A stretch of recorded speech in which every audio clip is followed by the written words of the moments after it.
Ce couple venait de finir son repas et s'apprêtait à régler la note, quand le serveur eut à peine prononcé le prix qu'il fut abattu d'une balle. Les gens n'eurent même pas le temps de réagir qu'une grenade fut jetée dans la salle.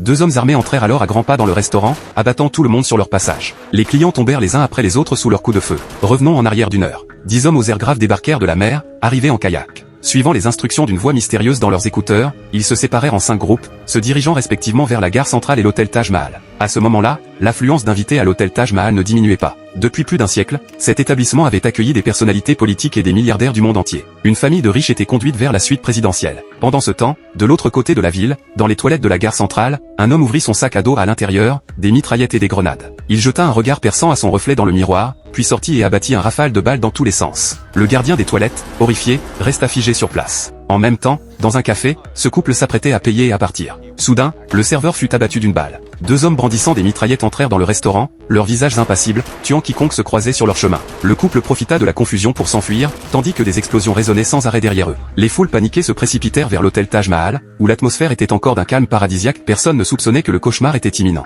Soudain, une grande troupe de gens bloqua l'entrée de l'hôtel, demandant à entrer. Le directeur du hall, perplexe, ouvrit néanmoins la porte. La foule s'engouffra à l'intérieur, et malheureusement, les assaillants qui se cachaient parmi eux aussi. Ils observèrent le terrain, puis se séparèrent, 2 restèrent dans le hall, les 2 autres montèrent au 2e étage. L'un d'eux ouvrit son sac, sortit sa mitraillette et déchaîna une rafale de balles sur la foule. Les gens tombèrent les uns sur les autres. Un serveur, alerté par le vacarme, s'approcha de la porte et fut paralysé par la scène qui s'étalait devant lui. Il cria aux clients d'éteindre les lumières et de se mettre au sol aussitôt. Après avoir balayé le hall de balles, les assaillants montèrent au 2e étage selon les ordres de la voix mystérieuse dans leurs écouteurs, fouillant chaque chambre et assassinant tous les occupants. Le milliardaire comprit l'urgence de la situation et appela aussitôt la nounou, mais celle-ci prenait un bain, et le téléphone sonnait dans le vide. La réceptionniste survivante appela à son tour chaque chambre pour enjoindre les clients de fermer leurs portes à clé, mais c'était déjà trop tard, les assaillants avaient commencé à frapper aux portes. Le serveur qui allait les ouvrir fut abattu sur le coup.